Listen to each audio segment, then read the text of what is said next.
The car subscription trap. How you're paying $50,000 to own nothing. The trap you didn't know you signed up for. You can now pay $50,000 over a few years to own nothing. Not the features, not the software, sometimes not even the keys to use what's already in the car. It's called subscriptions baked into your vehicle, and it's spreading fast. Okay, so basically we'll decode subscriptions, leases, and features as a service, and show where the real costs hide. The stakes are simple. More debt, less mobility, and quiet erosion of your future wealth. There's one clause that lets them change features and pricing after you buy. Remember that. Here's what most people miss. Automakers did this on purpose. Let's start with why. How cars became subscriptions on purpose. Everything clicked when I realized automakers hit peak auto. Car sales in mature markets flattened, costs climbed, and investors stopped rewarding volume alone. When your unit margins are squeezed by incentives, warranty reserves, and recalls, you don't pitch we'll sell more cars. You pitch we'll make more per customer every month. The language changed from price per vehicle to lifetime value and ARPU, average revenue per user. In other words, turn a car into a platform, then meter the features. Okay, so basically the plan is simple. Ship the hardware, lock it in software, and sell access. Heated seats, the coils are installed. Performance mode, the motor and inverter can handle it, but the toggle lives behind your account. Think of it like buying a fridge that can make ice, but the ice button is grayed out unless you pay $9.99 a month. The weird part is it's not a technical necessity, it's a business model decision. Here's what most people miss. Over-the-air updates, OTA, aren't just bug fixes. They're paywalls. Automakers built app stores and connected services, layers that sit between you and features already in the car. BMW tested subscription access for heated seats and steering wheel warmers. Tesla sells acceleration boost and full self-driving as software unlocks. Mercedes offered EQ speed or acceleration increases for a monthly fee. None of these require swapping parts in your driveway. It's code, provisioned remotely, billed to your card. Why does that matter? Because it moves revenue from a one-time option box at purchase to recurring cash flow later. On a CFO slide, that's night and day. A $500 heated seat option becomes $18 a month forever. A $2,000 performance package becomes $30 to $100 a month. Multiply that by millions of vehicles, and you can tell Wall Street, we're a software company now. Investors tend to value predictable recurring revenue higher than cyclical unit sales, so stock multiples can expand without building more cars. Dealers saw the play too. For years, dealer profits shifted from metal margins to F&I, finance, and insurance. That's the office where you sign, and they sell you extended warranties, tire and wheel, gap, and service contracts. Subscription upsells fit right in. Concierge packages, telematics plans, remote start access, and app features that sound like safety but often bundle convenience. It's profits by paper. Add a few lines, raise monthly a bit, and anchor it with peace of mind. Think of connected services as gatekeepers. You might pay for remote lock/unlock, navigation traffic, voice assistant, even smartphone integration beyond a basic level.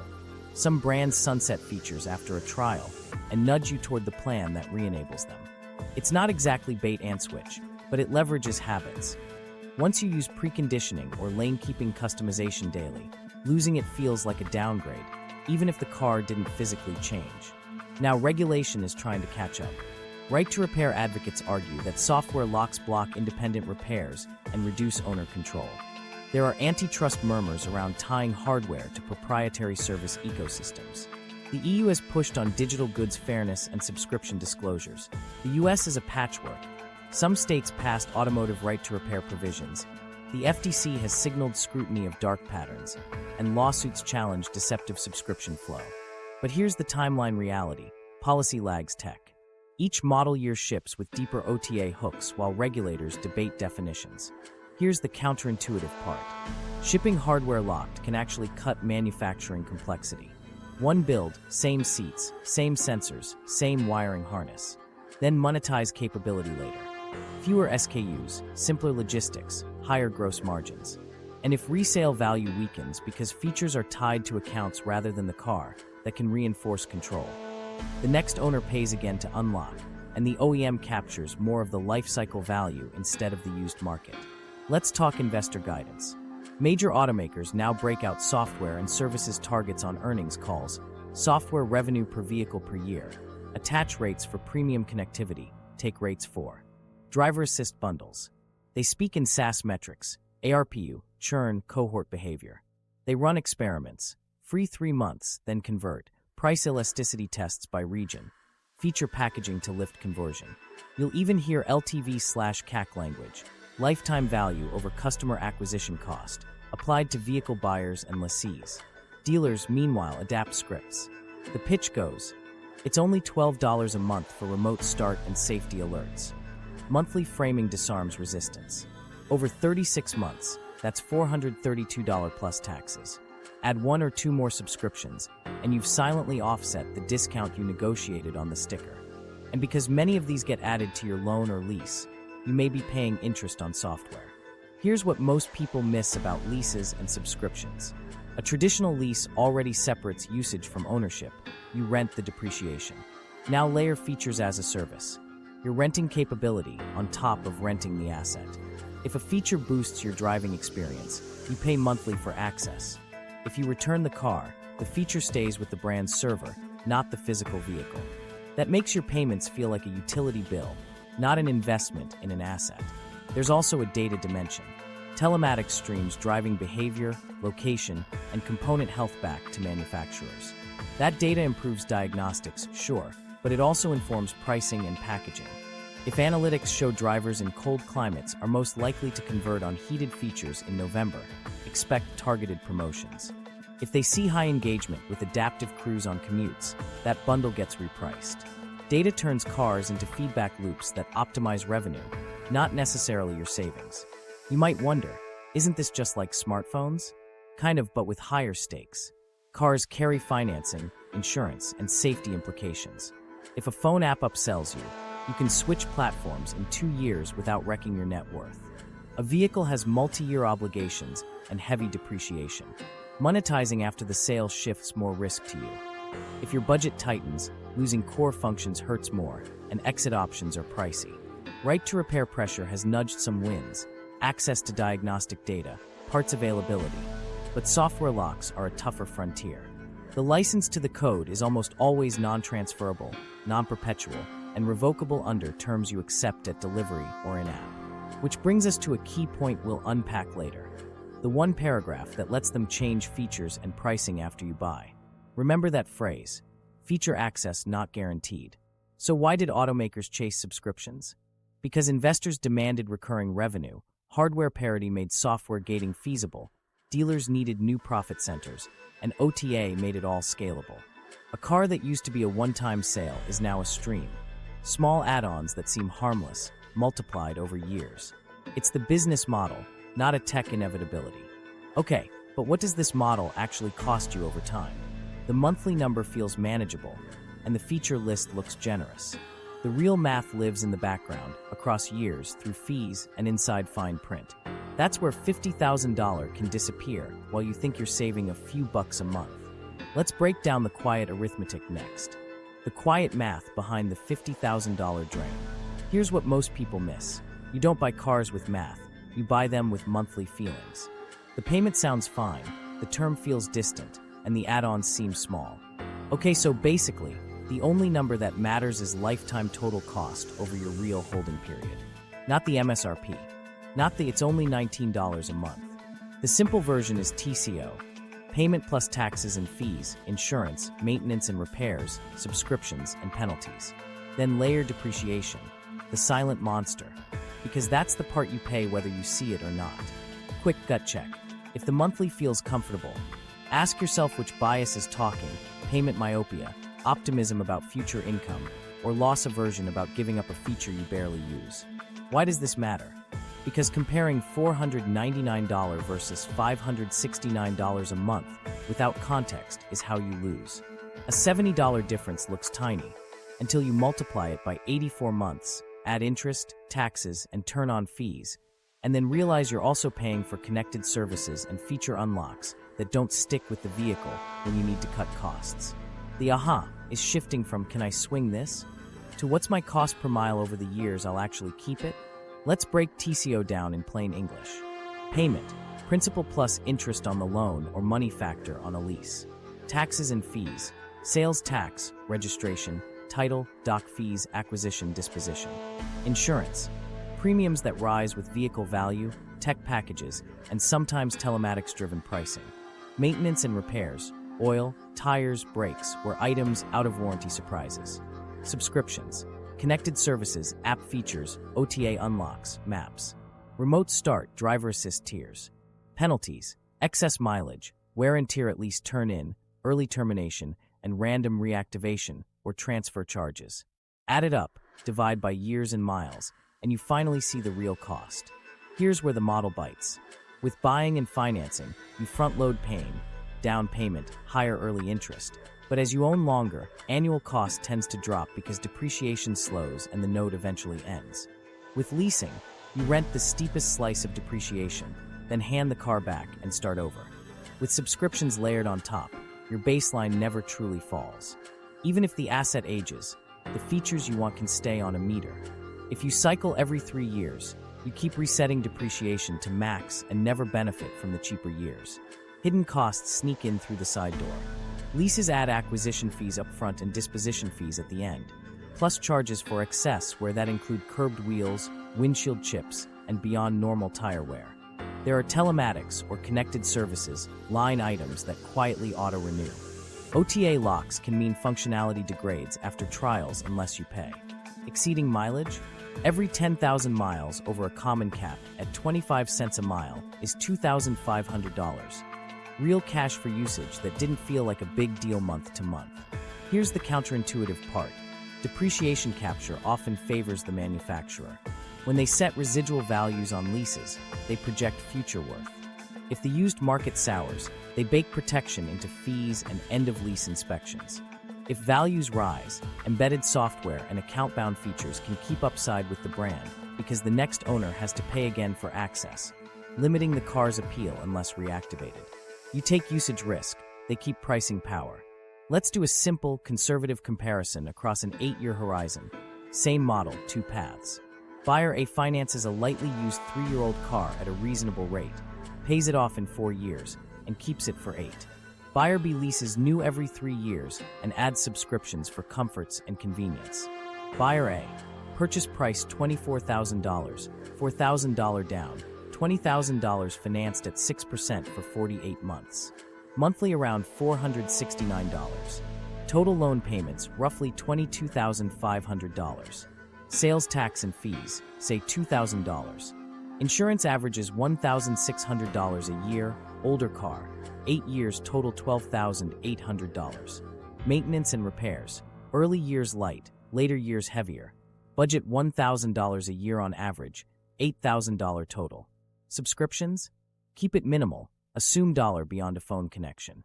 After 8 years, resale may be $8,000. TCO rough math. $22,500 plus $2,000 plus $12,800 plus $8,000 to $8,000 equals $37,300. If they drive 12,000 miles a year, 96,000 miles total, that's about 39 cents per mile. The key, years 5 through 8 are cheap, no payment, just upkeep. Buyer B, leases new at $449 a month, 36 months, $2,500 due at signing, acquisition fee $795, disposition fee $395. That's about $19,659 over 3 years including fees before taxes. Add subscriptions, $25 for connectivity, $15 for heated features in winter average to $7 monthly, $20 for NAV/assist bundle. Call it $52 a month, $1,872 over 3 years. Insurance on a new car runs higher, say $2,000 a year, $6,000 per term. No major repairs, but you replace tires once and pay $300 in minor where dings at turn-in. Total for one lease, roughly $19,659 plus $1,872 plus $6,000 plus $300 equals $27,831. Do that twice for 6 years, $55,662. Extend to 8 years, you start a third lease. Even if you bridge with a shorter 24-month term at a similar effective cost, you're near $80,000 after taxes and fees. And you own nothing. Your cost per mile at $12,000 a year is around 83 cents, more than double buyer A's path. But wait, you say, what about new car warranty peace of mind? Fair point. But that piece often gets sold as an all-in bundle that includes margin-heavy services you won't use. And it doesn't remove penalties. Go over miles by $12,000 across a term? That's $3,000. Scratch 2 wheels? Add $500. Miss a required scheduled service? Expect a charge. And those subscriptions? If you stop paying, you lose the convenience you got used to, making the car feel worse even though nothing broke. Here's what most people miss about holding period. The decision to keep a car 8 to 10 years is where wealth sneaks back into your pocket. Years 1 through 3 are depreciation heavy. Years 4 through 8 are stability. If you keep resetting to zero with new leases or subscription heavy cycles, you never enjoy the stability phase. It's like investing and selling every time the market dips. You lock in cost and miss compounding savings. Now, the $50,000 headline isn't magic. It's the stack. Higher insurance on new models, recurring app layers, feature unlocks, acquisition/disposition churn, mileage penalties, and constant reset of depreciation. Swap only $19, only $25, only $30 into a ledger and run it 8 years, and you've built a second car's worth of spending without ending up with an asset you can sell. One more quiet fee, financing software. When dealers roll subscriptions or prepaid plans into your loan, you're paying interest on software access. A $1,200 plan at 7% over 60 months adds interest for a service that might sunset before your term ends. In other words, time-shifting convenience into debt. So the simple rule for the math: choose the path where your annual cost declines over time, not the one that resets. Focus on cost per mile over your real holding period, not the monthly anchoring. Treat subscriptions like candy at checkout. If it doesn't cut your lifetime cost or risk, it's profit for them, not protection for you. Everything clicks when you see the ledger, not the brochure. And the scale tips on a paragraph you probably didn't notice, because contract language decides whether those features and fees can change after you've signed. The one paragraph nobody reads, Contracts 101. Here's what most people miss. The pricing and features you see on delivery day aren't locked in by the window sticker. They're controlled by a paragraph buried in the terms. Okay, so basically, contracts decide the future of your car. Not the brochure, not the salesperson's promises. The clause that gives the company power to change access, pricing, and even functionality later. Why does this matter? Because that single paragraph shifts leverage. If a brand can modify software terms unilaterally, your heated seats forever quietly becomes heated seats while you pay. If they can discontinue legacy plans, you wake up to a pop-up asking for your card. The confusion costs you optionality, your ability to say no without losing something you already use. The aha moment is realizing you didn't buy the feature, you licensed it. The simple version is 3 concepts: unilateral modification, feature access not guaranteed, and software license only. Unilateral modification says the company may change terms, pricing, or available services at any time, sometimes with notice via the app. Feature access not guaranteed says connected features and digital services may be added, removed, or altered without obligation.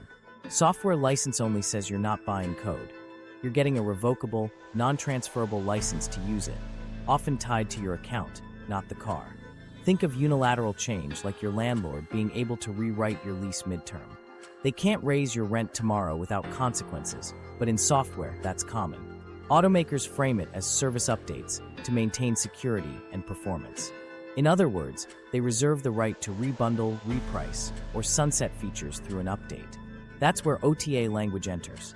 Updates may alter functionality.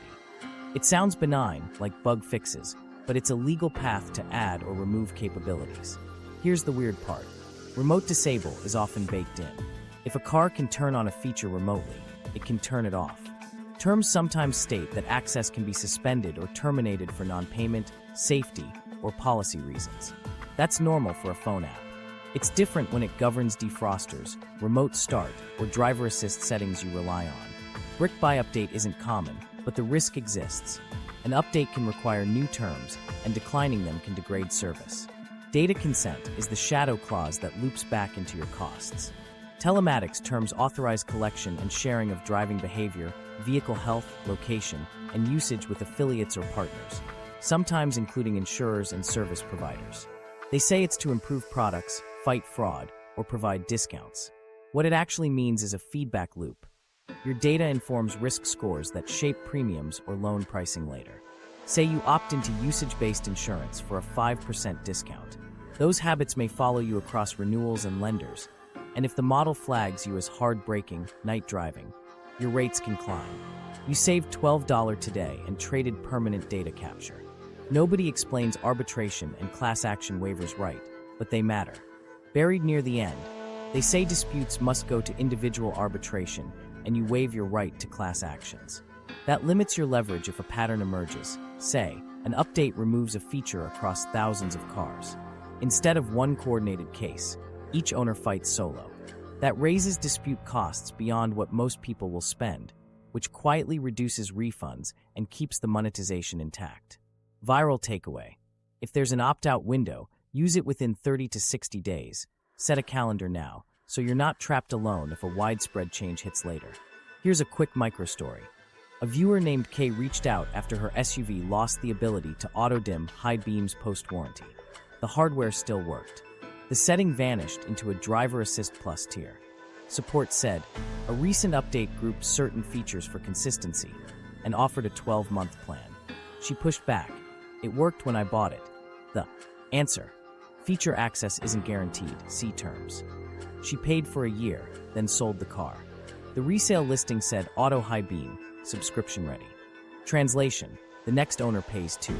Okay, so basically, the OTA clause is the hinge. It often reads like, to enhance safety and performance, we may update, modify, or remove software, and continued use constitutes acceptance.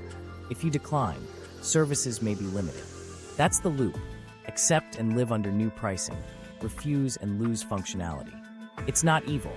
It's a design for flexibility on their side. You might ask, can't regulators stop this? Sometimes. A few jurisdictions require clear, affirmative consent for auto-renewing subscriptions and easy cancellation. Right-to-repair settlements push for diagnostic access. Some regions discourage paywalling safety-critical features. But most contracts carve out connected services as separate from the sale of the vehicle, which keeps the core legal structure intact. They sell you the car, they license the software. Here's the counterintuitive bit about resale. Because licenses are account-bound, not car-bound, the second owner often starts from zero. Even if the hardware is in the seats and cameras, features may require fresh activation. That weakens used values, which should annoy manufacturers. But it can also funnel buyers back into certified channels where activation fees and subscriptions flow to the brand. In practice, weaker peer-to-peer resale can reinforce OEM control. So how do you read the paragraph in time? Scan for 5 phrases. May modify or discontinue. Feature access not guaranteed. License, transfer, and arbitration. If modify/discontinue appears without a pricing cap or legacy clause, assume prices can rise. If feature access isn't guaranteed, plan for bundles to shift. If it's a license, not a sale, assume remote disable is possible. If transfer requires consent, expect reactivation fees on resale. If arbitration is mandatory, your recourse is limited. Everything clicked for me when I realized the contract defines your future budget. If the company can unilaterally change terms, the only $15 today becomes now $22.99. And your choices are pay, downgrade, or accept degraded function. That's why lifetime cost calculations from the last section go sideways. We assumed features and prices were stable. The fine print says otherwise. Why do people accept it? Because they never see it. The salesperson says free trial for a year, not license revocable at will. The app says agree to continue, not agree to higher prices later. And the features work on day one, so your brain files it under included. Only later does the paywall slide into view. It's not a trick, it's sequencing. Remember this detail, it's gonna matter. The most protective contracts have a line like features purchased at delivery remain available for the life of the vehicle without additional fees. If you can't get that in writing, assume the default is the opposite. And that one clause, the unilateral modification, decides whether your budget is stable or a moving target. Which raises a bigger question. If the fine print is that lopsided, why do so many of us still sign? That's where psychology takes over. Behavioral traps that make bad deals feel good. Here's what most people miss. The worst car decisions don't feel bad in the moment. They feel smart, even responsible. That's because the dealership experience is engineered around the way our brains misjudge risk, time, and value. Okay, so basically, you're negotiating with professionals who stack psychological nudges while you're tired, excited, and on a deadline. Let's pull those apart so you can see the strings. Start with payment myopia. Your brain loves a tidy monthly number because it's relatable. I can afford $529. The counterintuitive part is how terms creep to make that happen. Extend 60 months to 72 or 84, and the payment drops, so it feels like you saved. But you didn't. You just rented more time at interest. The longer the term, the easier it is to slide in add-ons without changing the monthly much. Your future self pays the bill. Today you feels calm. Anchoring is the next move. MSRP and market value set the high frame. Then a $1,500 discount and a free protection package make you feel like you're winning. The weird part is the add-ons are priced against the anchor, not cost. Paint sealant at $799 looks small compared to $42,000. Gap at $1,200 sounds sensible when the salesperson says it's less than $20 a month. You're not comparing to alternatives. You're comparing to the sticker they chose. Choice overload kicks in right after the handshake. Trims, tiers, bundles, warranties, data plans, service contracts. So many options that your brain seeks the safe default. They lay out 3 packages: basic, preferred, and platinum. Most people pick the middle because extremes feel risky. This is by design. The middle often carries the strongest margin and bakes in subscriptions that auto-renew after the trial. You leave thinking, I avoided the expensive one, not realizing you bought exactly what they wanted. Free trials are timed to decay into paid at your lowest attention. 90 days of premium connectivity, a year of advanced navigation, 30 days of driver assist extras. You get used to them, then forget to cancel, or worry that losing them makes the car worse. That's loss aversion. Loss hurts about twice as much as equivalent gain feels good. So you keep paying to avoid the feeling that something was taken, even if you barely used it intentionally. Action hook. Put 3 reminders in your calendar on day 20, day 80, and 1 week before renewal. Future you will thank you. Sunk cost keeps you locked in. After 3 months of a feature, you've customized settings and habits around it. Turning it off feels like admitting the initial choice was a mistake. Even when you rationally know that $25 a month for warm seats is silly, your brain says, we already set it up, don't lose what we have. Companies know this. Trials are long enough to form a habit, but short enough to keep urgency. Status signaling quietly does the rest. Tech premium equals identity. The trim badge, the software tier, the performance animation on startup. These are social cues. Subscription implies access, and access implies success. You're not just buying comfort, you're buying a story about yourself. When a salesperson says, most owners of this model choose the Plus package, that's social proof. It pushes you toward the choice that signals you belong in the group that does it right. Convenience theater ties it together. All-in bundles promise peace of mind. One payment, everything covered, no surprises. It sounds rational, and sometimes it's fine. But bundles often include low-probability risks priced at high margins. Tire and wheel in a city with smooth roads. Ding protection when you park in a garage. Roadside assistance you already have on your insurance or credit card. The simplicity sells you. The math sells them. Here's where everything clicks. These nudges don't just increase today's sale. They shape your future costs. When you accept a longer term to hit the payment, you create room for more add-ons without pain. When you anchor to MSRP, a $30 subscription feels trivial. When you default to the middle bundle, you normalize paying for software. When the trial ends, loss aversion does the billing. And when identity gets tied to features, canceling feels like downgrading yourself, not the car. Let's run a microstory that's painfully common. A friend leased a compact SUV. Deal agreed, spirits high. In F&I, the manager said, "You've done well, let's protect your investment." He showed 3 columns, basic at $34 a month, Preferred at $49, Platinum at $69. Preferred added tire and wheel and connected safety. He picked Preferred. The monthly felt fine, $15 difference. 30 minutes later, he'd signed up for an extra 12,000 miles at 15 cents per mile, just in case, and rolled the $995 acquisition fee into the lease. 6 months in, the free trial ended on the advanced driver assist customization. It was $18 a month to keep. He paid. At turn-in, minor curb rash and a windshield chip added $460. He was sure he'd been careful. He had, but the inspection template isn't your idea of normal wear. None of these felt like mistakes as they happened. They felt prudent. Here's what most people miss about dealer scripts. They're calibrated to your goals.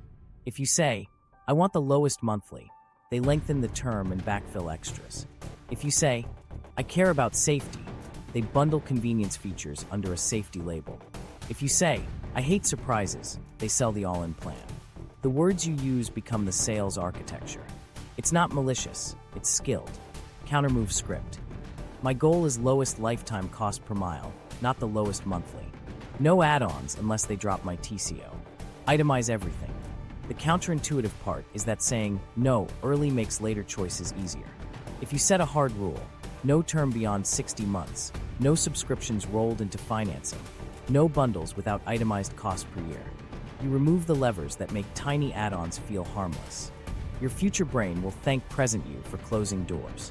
Anchoring can work for you too. Walk in with a cost per mile target and a lifetime budget. If a feature raises cost per mile and doesn't reduce risk or improve resale, it's a no. Ask for the monthly, then ask for the 8-year number. When they say, it's only $14, ask, what's the total over my term with tax and interest? That flips the frame from feelings to math. Bonus line to use. Show me the out the door and the 8-year TCO on one sheet. Silence next. Let them fill it. Choice overload. Reduce it. Decide your must-haves before you see the menu. For tech, CarPlay or Android Auto, standard safety, basic connectivity. For add-ons, skip what you can self-insure. For insurance-like products, get quotes from your actual insurer first. The moment you limit options, you make the default yours, not theirs. Loss aversion can be hacked. Instead of worrying about losing a trial feature, imagine getting a $20 raise by canceling. Reframe it as a gain you can redirect into your emergency fund or index fund. That tiny mental shift breaks the don't lose loop and gives you a small win every month. Status signaling. Replace it with outcome signaling. Your identity becomes the person who drives paid-off cars and invests the difference. That's a flex too, just less flashy at stoplights and far louder in net worth graphs. And convenience. Build your own bundle. Roadside from insurance, tire coverage via cash buffer, navigation from your phone. Same utility, fewer traps. Nobody explains this right, but the fastest path out of behavioral traps is a pre-commitment checklist.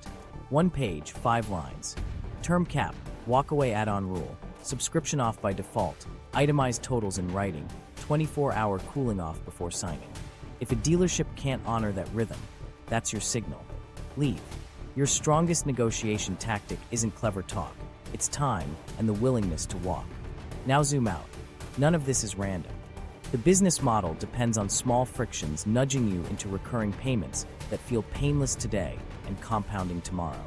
Once you see the levers, payment myopia, anchoring, overload, sunk cost, status, convenience theater, you can sidestep them. And when you do, the rest of the system looks different too. Because the manufacturer's playbook is built on these same psychology loops, just scaled and automated. ARPU or die isn't a slogan, it's a design choice. The manufacturer's playbook, ARPU or die. Here's what most people miss. Car companies aren't just selling cars anymore, they're managing portfolios of users. The stakes for them are simple. Unit margins got compressed by incentives, supply swings, and warranty costs.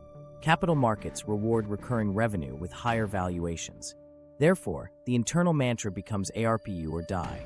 Lift average revenue per user, protect churn, and grow attachment to paid features over time. Everything else is just tactics. Why this pivot? Because predictable cash flow beats cyclical peaks.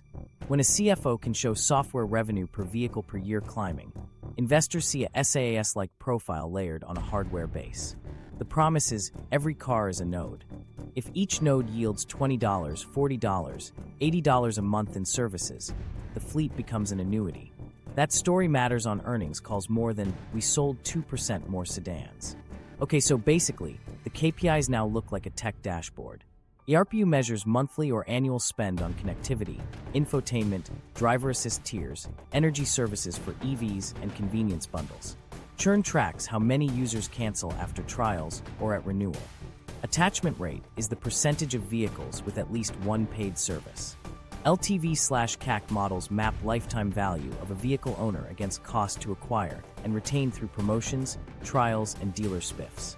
Product managers A/B test pricing by region, season, even weather patterns. How do they execute? The OTA stack sits on top of the vehicle. Network like a control plane. Telemetry streams behavior and health data to the cloud. Remote provisioning flips features on and off tied to a VIN plus your account. Hardware ships capable, extra cameras, heaters, higher rated inverters. Then software locks create scarcity. That keeps manufacturing simple and monetization flexible. One assembly, many revenue paths. You've seen the cases. GM publicly set multi-billion software and services targets and talks about $20 to $25 monthly ARPU opportunity per vehicle, higher for EVs with energy products. Tesla sells FSD as a subscription or one-time buy and offers acceleration unlocks. They also push premium connectivity at a monthly rate. Mercedes experimented with paid acceleration boosts on EQ models. Those aren't rumors, they're product lines. Even when backlash hits, the lesson isn't stop, it's reprice and repackage. Here's the weird part. Investor calls reward this mix. A brand with flat unit sales, but rising services revenue can get multiple expansion because markets value recurring cash more than volatile unit margins. It's not smoke and mirrors, it's risk profile. Subscriptions smooth out downturns, which lenders and ratings agencies also like. That lowers financing costs at the corporate level, which further encourages software skimming at the consumer level. Dealers play a role too, even as some OEMs go direct online. F&I teams get attachment targets. Sell X% of buyers into connected plans. Extend trials to convert later. Add prepaid maintenance that integrates with telematics reminders. Bonuses trigger at thresholds. Scripts standardize the pitch. Emphasize safety, convenience, and keeping your vehicle updated. The phrase "keeps resale stronger" shows up a lot, even when account-bound licenses don't transfer cleanly. Here's what most people miss about resale. If software access ties to accounts, not the car, used values can soften because features don't automatically carry over. Counterintuitive, right? You'd think manufacturers hate weaker resale. But softer used pricing can channel demand back into certified programs where activation fees and subscriptions flow to the OEM, not to an independent used lot. It also nudges more consumers toward leases, where the brand controls vehicles at end of term and can resell with reactivated features, charging twice for the same capability. Now, about the counterintuitive feedback loop with depreciation. When a feature is rented, the OEM captures performance value, while the consumer bears usage risk. If you drive more, you pay more via mileage penalties or faster tire wear, but the performance unlock revenue accrues regardless of your resale outcome. If macro conditions drop used prices, you still paid monthly for enjoyment that doesn't appear in the residual. Upside for them, variability for you. Product teams optimize paths like a mobile game. Step 1. Ship a free trial long enough to build habit. Step 2. Nudge conversion with timely prompts. First snowstorm? Offer heated features. Holiday travel? Offer advanced NAV routing. Commute detected? Offer adaptive cruise customization. Step 3. Bundle creep. Move a popular free setting into a paid tier, but add a small extra feature to justify it. Step 4. Price test. Raise $1 in markets with low churn, spot pushback, roll back selectively. It's not sinister, it's revenue science. Cost structures favor this too. A one-time options box gets discounted hard at purchase. A subscription rarely does. Plus, options historically became part of the car's resale value. Now, because access is licensed, they can be monetized repeatedly across owners. That's why CFO slides highlight revenue per life cycle instead of option take rate. It's the same hardware, different accounting arc. Everything clicked for me when I mapped incentives across the stack. Engineering optimizes common hardware and OTA reliability. Product monetizes gating logic and bundles. Marketing frames tiers as identity and safety. Dealers hit attachment goals. Finance tells investors about recurring growth. Legal writes licenses to preserve flexibility. None of those teams wakes up trying to drain you. They're just aligned around ARPU. Your wallet is the byproduct. There's also a strategic moat angle. A robust software layer and data network create switching costs. If your app houses service history, charging plans, and personalized settings, leaving the brand feels inconvenient. That reduces churn, which lifts LTV and supports higher CAC. Translation: they can spend more to acquire you, discounts, trade-in bonuses, because they expect to harvest over years.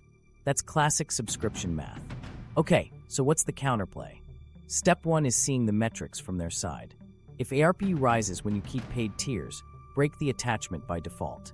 If churn spikes when cancellation is easy, use platforms and cards that make cancel simple and enforce it. If LTV depends on you renewing after trials, put calendar. Holds to review on day 25, 80, 340. You can flip the experiment back on them. Share-worthy move. Use a virtual card with a set limit for all auto services. When it expires, zombie charges die unless you actively renew. One more counterintuitive point. Weaker resale can help you if you're a disciplined buyer. If software locks spook the used market, a 2 to 4-year-old model may trade cheaper than fundamentals suggest. If you can live without paid tiers, you capture discounted hardware without the rent. That's how savvy buyers exploit a system designed for ARPU. By refusing the attachment and taking the physical asset's value while others pay for pixels. Investors will keep rewarding this path as long as it grows. But growth hits friction, consumer pushback, regulators probing safety paywalls, and competitive pressure. When a rival bundles a comfort feature permanently at sale, conversion drops elsewhere. That's why you'll see Perpetual Access emerge as a differentiator in some trims. Watch for language shifts like lifetime for the first owner or credits tied to financing. Those are signs the ARPU machine is meeting resistance. Here's the bottom line. The manufacturer's playbook is to turn a lumpy, low-margin product cycle into a smooth, high-margin service stream. ARPU, churn, attachment, LTV.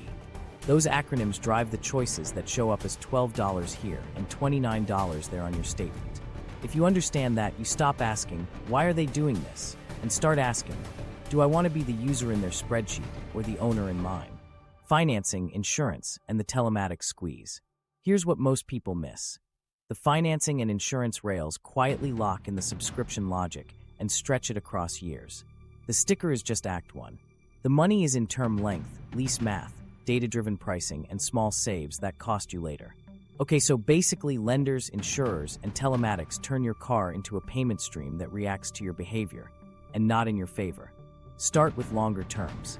A decade ago, 60 months felt long. Now 72 to 84 months is common, and 96 shows up in the wild. Why? Because stretching the term lowers the monthly so dealers can stack extras without blowing your target.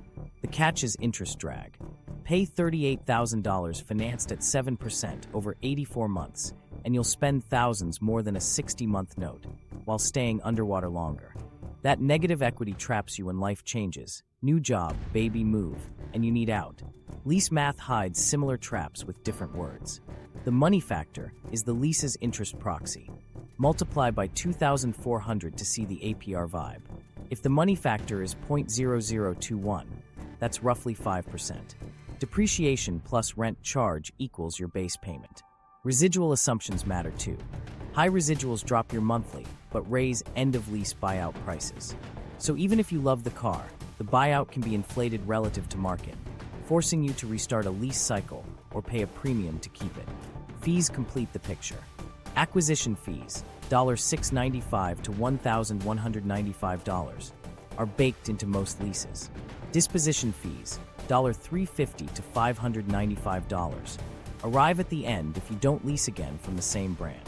Roll either into the payment, and you'll pay interest on fees, add doc fees, VIN etch, and dealer-installed accessories you didn't request, and the monthly barely changes while total cost climbs. It's death by a dozen polite line items. Now layer add-ons. Gap coverage protects against total loss shortfalls when you owe more than the car's worth. That's valuable if you're low down and long term, but it's often sold at a markup in F&I when your insurer could add it cheaper. Tire and wheel, ding, and service contracts pile on too. The money trick is bundling them with telematics plans. It includes roadside, app safety alerts, and maintenance reminders.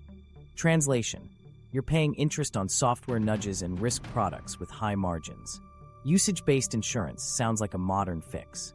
Plug in a device or toggle app tracking, and you get a discount for good driving. The pitch is save 10% today. The trade is permanent data capture. Hard braking, night driving, long commutes, frequent short trips. These create risk scores that can follow you at renewal. Insurers say they won't raise rates midterm for telematics, but at the next renewal, the price algorithm can use your history. The $12 you saved this month can morph into a $22 hike next year if the model flags you. Here's where black box scorecards leak into lending. Some auto lenders and fintechs are experimenting with telematics-informed underwriting. Lower rates for low-risk driving, higher for the opposite. It's not universal, but the direction is clear: behavior data merging with credit. Even if your current loan doesn't use it, your next one might. And insurers share data with third parties through consent flows that feel harmless when you're tapping agree to activate your app. Lease risk shift is the quiet genius. In theory, leasing isolates you from resale shocks because you hand the car back. In practice, fees reclaim the risk. Accessware charges, curbed wheels, windshield chips, seat stains, are priced by a matrix you don't control. Mileage caps, $10,000 to $12,000 a year. Look fine until your job adds a commute. At 25 cents a mile over, an extra 10,000 miles is $2,500. Subscriptions sidestep lemon law and implied warranty pressure because they're services, not the vehicle's core function.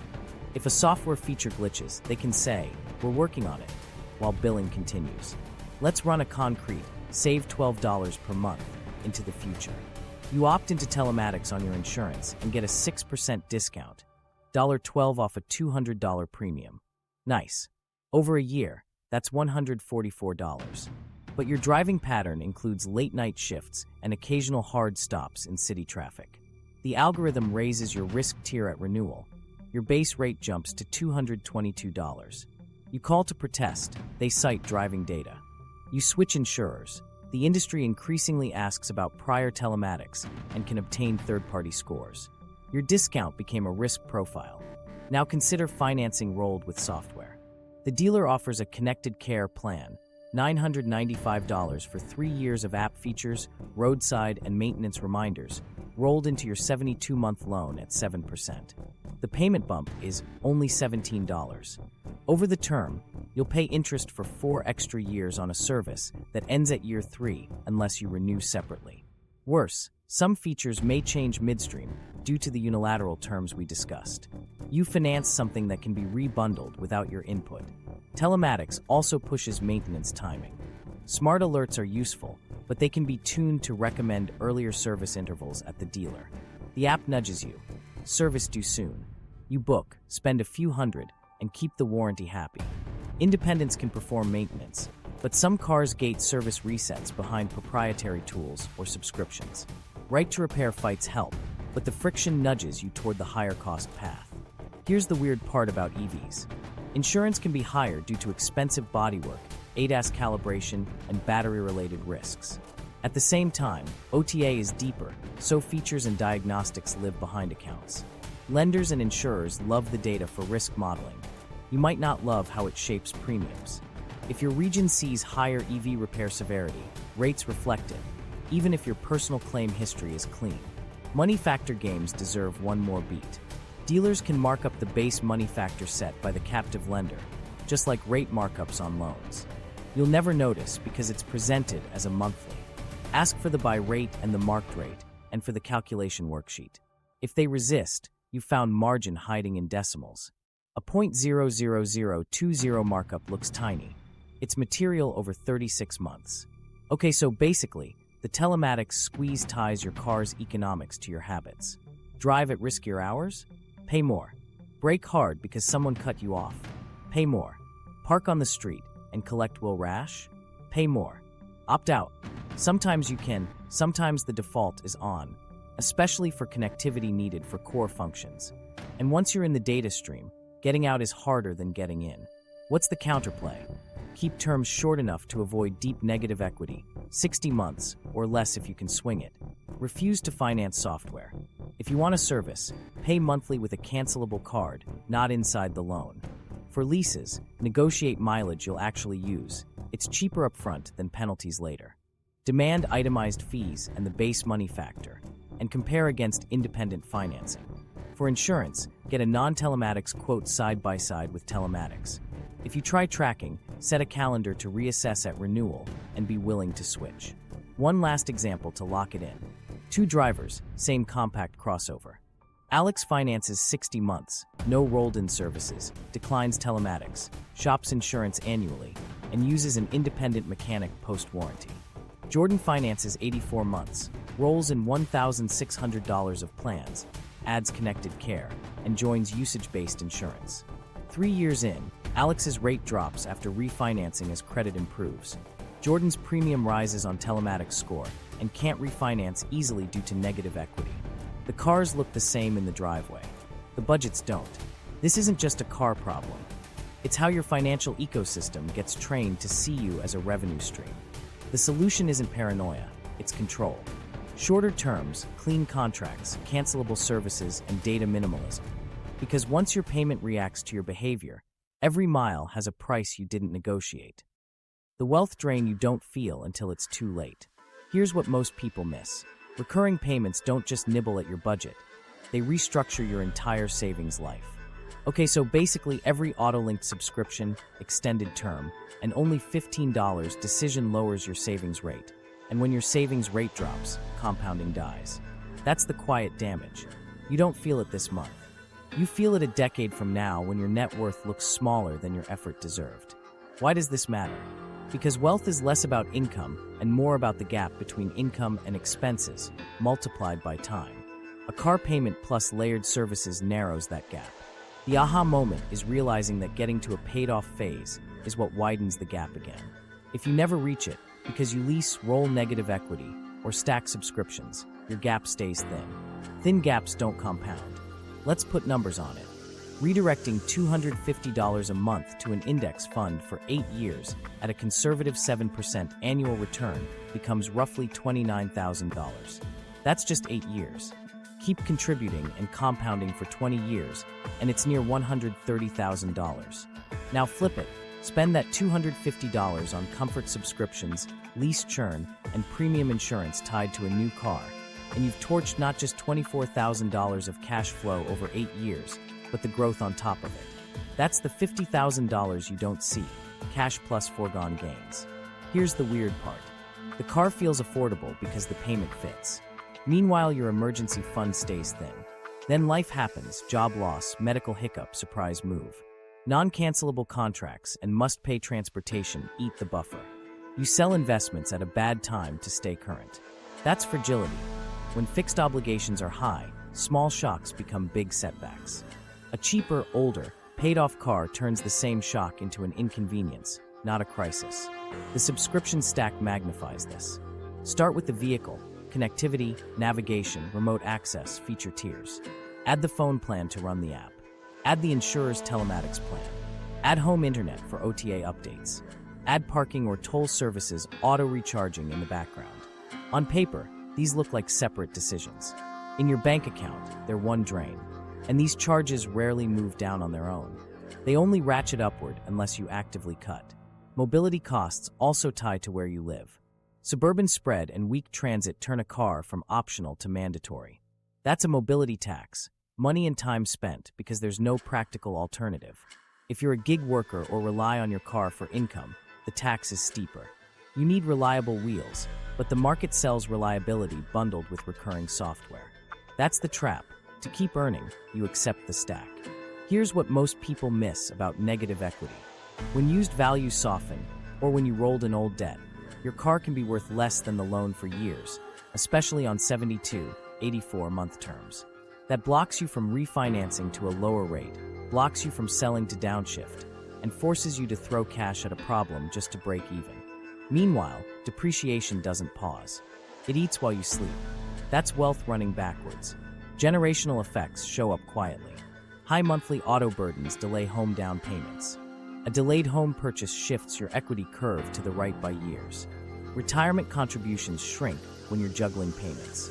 You might keep contributing the minimum, but the difference between the minimum and a strong savings rate in your 20s and 30s is massive later. Compound interest is ruthless both ways. It rewards early savers and punishes delayed ones. Okay, so basically, the path that looks nicer now makes you poorer later. The path that looks boring now makes you wealthier later. A reliable used car, owned longer, with minimal recurring services is boring. It's also how you free $200 to $400 a month for investing and freedom. The counterintuitive part? Your life can feel better with fewer features because your financial stress is lower. Money is a comfort feature too. Let's run a micro story. Two co-workers, same salary. Maya drives a 5-year-old hatchback, paid off. She saves $350 a month automatically, bumps it 1% every year, and skips all car subscriptions except the legally required stuff. Andre leases a new crossover every 3 years, keeps premium connectivity, and pays for advanced driver assist because he loves road trips. He saves what's left at month end. 3 years in, Maya's investment balance is near $14,000. Andre's is near zero. Both feel fine day to day. 7 years in, Maya's near $45,000. Andre's finally starts saving after a promotion. 10 years in, market returns widen the gap. Neither feels a single big moment of difference, but the slope of their net worth lines parted early and never rejoined. Fragility shows up again when the economy hiccups. Hours get cut. Andre asks to extend his lease or roll payments. Fees apply. Insurance quotes creep up because of claims severity and telematics history. He downgrades streaming, but the car stack remains sticky. Maya delays an upgrade, increases her deductible to lower premiums, and taps savings if needed. She's not richer because she's smarter. She's richer because her fixed costs are lighter. Status signaling bleeds across budgets too. A shinier car often pairs with fancier phone, bigger data plan, and pricier parking. That's how $250 becomes $400. Identity costs money. If you shift identity from I drive the latest tech to I own my time, your spending choices follow. Want to flex? Try 3 months of runway sitting in cash and a Roth maxed by June. It's quiet, but it changes how you sleep. Here's the counterintuitive upside of today's market. Because software locks spook used buyers, some tech-heavy models depreciate faster than the hardware deserves. If you're disciplined, that's your opportunity. Buy a 2 to 4-year-old car near its depreciation cliff, refuse paid tiers, and keep it 8 to 10 years. Your cost per mile drops, your savings rate rises, and compounding resumes its job. Hook to share. I bought last year's tech without this year's rent. Opportunity cost deserves one more beat. Every $25 subscription that lingers for 8 years is about $2,400 in cash. Invested modestly, it's $3,000 to $3,500. 10 small, only $25s, is $24,000 to $35,000. That's a house down payment in many markets, or the core of a retirement starter portfolio. The math is unglamorous, but it's relentless. Death by subscription is also life by compounding, depending on which side you choose. So what's the move if you're already deep? First, stop the bleed.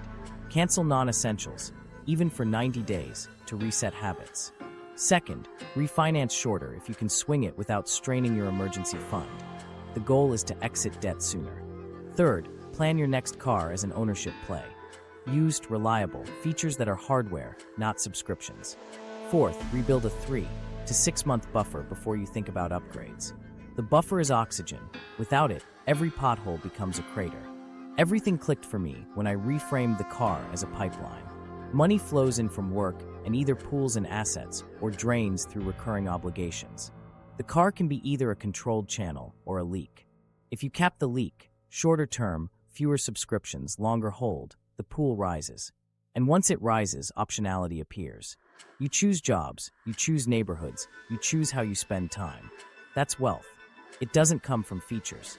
It comes from margins. The practical playbook to escape the trap. Okay, so basically, the goal is simple. Minimize lifetime cost per mile while keeping your options open. That means buying the most reliability for the least money, avoiding recurring software rent, and setting rules that prevent tiny add-ons from compounding. We're not chasing the perfect car. We're building a system that keeps more cash compounding in your name. Start with a decision tree. First question: can you buy used with cash without gutting your emergency fund? If yes, target a reliable model at the steep part of its depreciation curve, usually 2 to 5 years old. Then hold it 8 to 10 years. If cash would drain your buffer, low-rate financing with a short term is next best. 36 to 60 months, fixed rate, with at least 10 to 20% down to dodge deep negative equity. Lease only in edge cases. Business deductions where you can legitimately write off a large percentage. High depreciation luxury models where lease subsidies make math weirdly favorable, or short corporate holds where flexibility beats ownership. Now build a TCO worksheet before you shop. Cap payment to income around 8% of take-home for single earners, 10% max if you've got high stability. Include insurance quotes on the exact VIN class, not a guess. Pre-priced tires, brakes, and routine maintenance for the model and mileage you're targeting. Add the connected services you're willing to pay for, probably none beyond required safety connectivity, and set a hard ceiling. Then write walkaway rules. If the APR exceeds your pre-approved rate by more than 0.5%, you walk. If the out-the-door total breaches your TCO target by 5%, you walk. If they won't itemize fees and money factors or honor a 24-hour review, you walk. Tactics time. Hunt certified pre-owned only when the warranty truly extends coverage you value and the premium is modest. Otherwise, buy well-maintained private party or dealer used with a clean independent inspection. Learn depreciation cliffs for your segment. Compact sedans and non-luxury crossovers often fall sharply years 1 to 3, then flatten. Capture that flattening. Favor powertrains with strong reliability records and cheap parts. Simpler trims with hardware-included safety save money twice. Lower purchase price and fewer subscription hooks. Plan to hold 8 to 10 years. The first 3 years are the costliest years. 4 to 10 are where you win. That means you budget for maintenance proactively. Tires at year 3 or 4, brakes as needed, fluids on schedule, and an annoyance fund for sensors and small electronics. Self-insure small risks. Instead of tire and wheel at $800, keep $800 in a sinking fund. Instead of ding protection, accept that dings happen and your buffer covers it. Insurance is for catastrophes, cash is for wear. Here's the contract defense game. Before you sign, strike non-mandatory add-ons in writing. Nitrogen, VIN etch, paint sealants, window tints you didn't request, pro packs, and redundant roadside. Decline to roll any software plan into financing. Ask the lender and dealer to include a no-subscription bundling note on the buyer's order. Push for a clause or separate addendum. Features enabled at sale remain available to this vehicle for the life of ownership without additional fees. You won't always get it, but asking surfaces the policy. If they offer a lifetime for first owner credit, make it line item and signed. Refuse arbitration when the contract offers an opt-out. Many agreements let you mail or email an opt-out within 30 to 60 days. Do it. It preserves your right to join class actions if widespread feature changes occur. Ask to remove mandatory binding arbitration from dealer paperwork. Some won't, but it flags you as informed and can clean up other terms. Data defense is your next line. At delivery, ask the salesperson to walk through every data consent screen and set privacy to minimum. Disable marketing sharing. Decline third-party partner sharing. Turn off improved services data collection if it's optional. If the car requires a connected account for core functions, use an email alias and a virtual card for paid services so cancellations are easier. Skip OBD dongles from insurers. If you trial usage-based insurance, use a separate app device, not the car's embedded telematics, and set a calendar for day 20 and day 80 to review scores and cancel if they're trending punitive. On the phone/app side, audit permissions. Does the app need precise location always, or while in use? Can you restrict background refresh? The less ambient data you leak, the fewer pricing loops shape your future premiums and offers. If a feature like remote start requires the app, consider whether your climate and routines truly demand it. Cold starts can be handled with a dollar habit. Leave 5 minutes earlier and use the car's defogger while driving. Okay, so basically, buying used intelligently is the power move, but not all used is equal. Build a short list of models with abundant parts, common drivetrains, and strong independent repair communities. Think Camry/Accord, Civic/Corolla, RAV4/CRV, Forester, Mazda 3.6, older Lexus/Toyota hybrids with known battery longevity, and certain base trims of domestic trucks with simple V6 or V8 options. Check known electronic gremlins, infotainment failures, ADAS sensor sensitivity, and key fob module quirks. If the model is notorious for software nags tied to connectivity, downgrade your shortlist. Negotiate like this. Separate the car deal from financing and from add-ons. Bring your pre-approval. Make the out-the-door price the only number that matters. After agreement, transition to F&I with a script. No add-ons, no subscriptions rolled in, base rate or I use my financing. Please present the by rate and money factor if leasing, and itemize all fees. If they say this protects resale, answer, I'm optimizing TCO, please skip. If they offer a free trial, ask how to disable auto-renew right now. If they can't, decline the trial. Maintenance strategy keeps the plan together. Use the owner's manual intervals, not the app's suggested early prompts, unless there's a technical reason. Keep receipts for independent service. It protects resale and warranty claims. Learn to reset maintenance reminders without dealer tools when allowed. A cheap OBD scanner plus a service manual can solve alarms that would otherwise push you into a $180 visit. Insurance strategy matters too. Get quotes before you pick the model. Some trims with expensive headlights or advanced sensors cost more to insure than the fuel savings or features justify. Raise deductibles once you've built your buffer. Premiums drop and you keep more cash compounding. Bundle homeowners or renters if the discount is real. Reshop every renewal. Loyalty rarely pays. Drive planning affects cost. If your commute is short and full of cold starts, consider a small hybrid or a simple gas model that tolerates short cycles well. If you road trip often, prioritize highway comfort and long-lived transmissions over flashy software. If parking is street-only, skip giant wheels and low-profile tires. Those choices lower replacement costs and shrink breakage risks. When do you upgrade? Not on a schedule.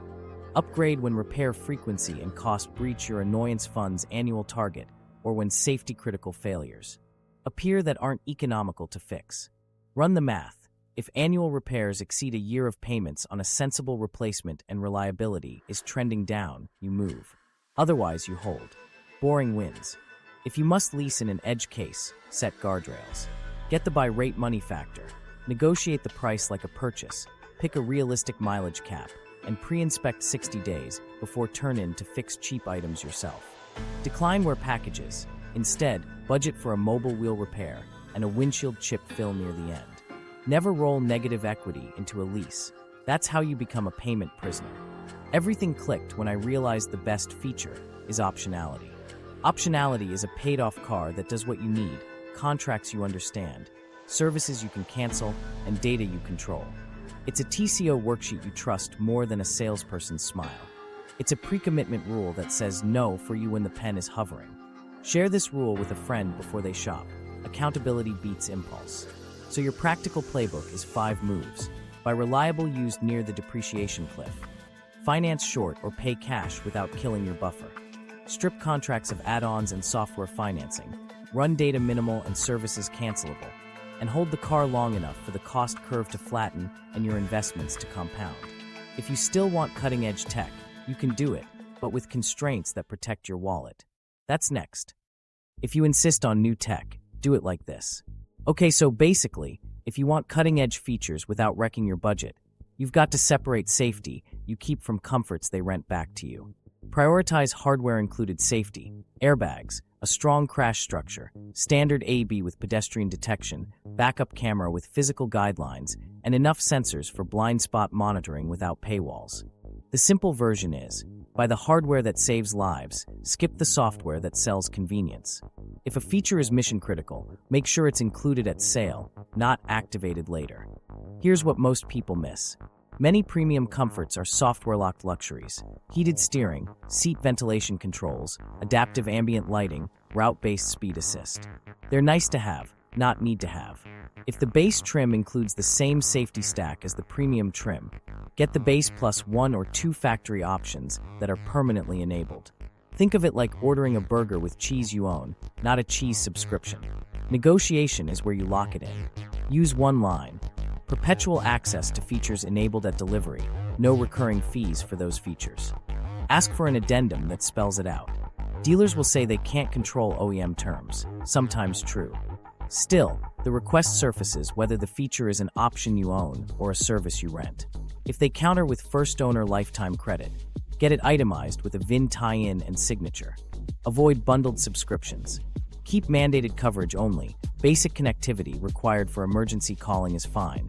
Paid tiers for weather overlays and voice assistants are not. Here's the counterintuitive part. Paying a bit more upfront for a trim that includes hardware safety can be cheaper than renting similar functions. Example, a $1,000 options package that permanently adds blind spot monitoring beats a $15 monthly driver assist plus that you'll keep for 5 years out of habit. Do the math in the room. $15 x 60 months is $900 before taxes and price increases, with no resale benefit if it's account-bound. A factory option tags to the car, which helps value later. Lease edge cases do exist. If you run a legitimate business and can take actual deductions, a short, subsidized lease on a model with heavy depreciation can be smart, especially if the captive lender's money factor is subsidized and the residual is high. High depreciation luxury sedans, or EVs, often pencil better as leases than purchases. Another edge case, a corporate role where you need flexibility every 24 to 36 months and can charge back mileage. Just don't roll negative equity and negotiate mileage caps you'll truly use to dodge penalties. EV specifics matter more than hype. Battery warranty terms are everything. Look for at least 8 years per 100,000 miles with clear state of health thresholds for replacement. Not vague capacity loss may vary. Ask whether preconditioning, fast charging speed, or thermal limits are locked behind paid tiers.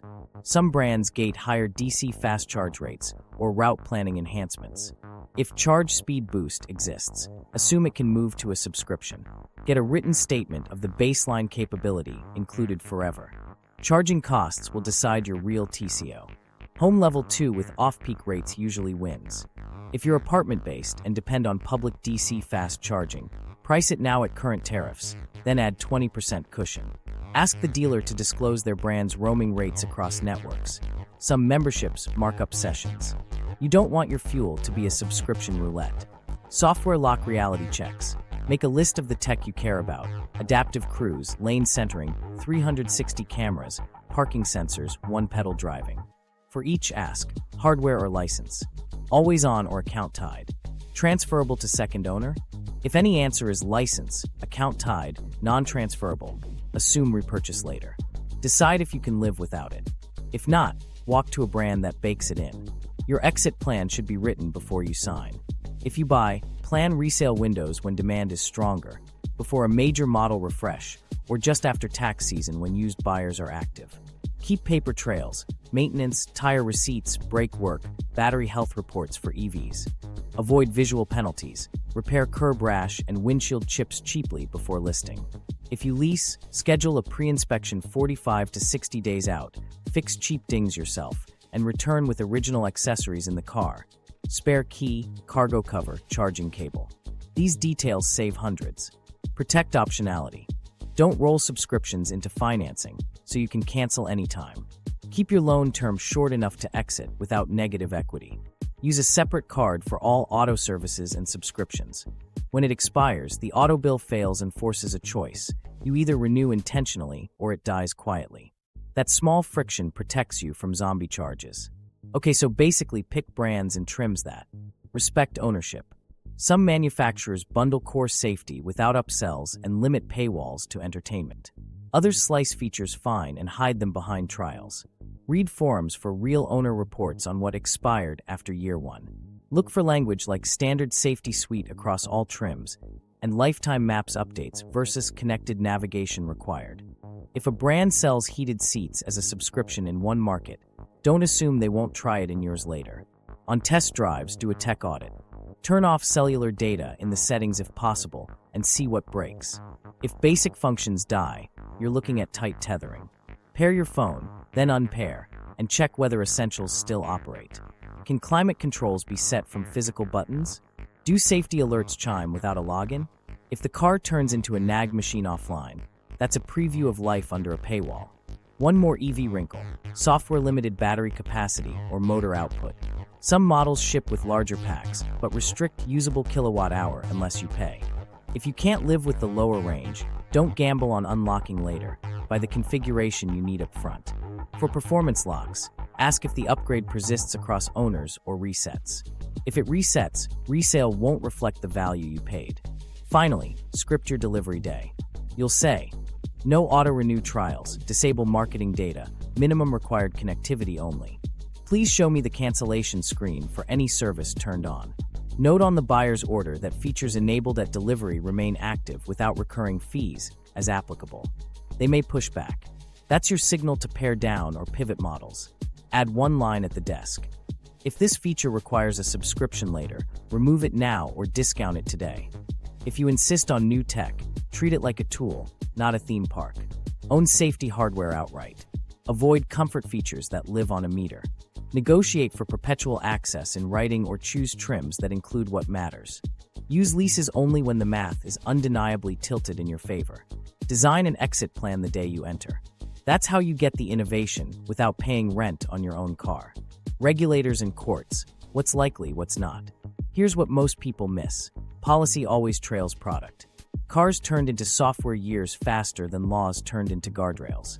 So if you're waiting for a sweeping fix that bans paywalls and forces perpetual access, you'll be waiting while monthly charges keep clearing.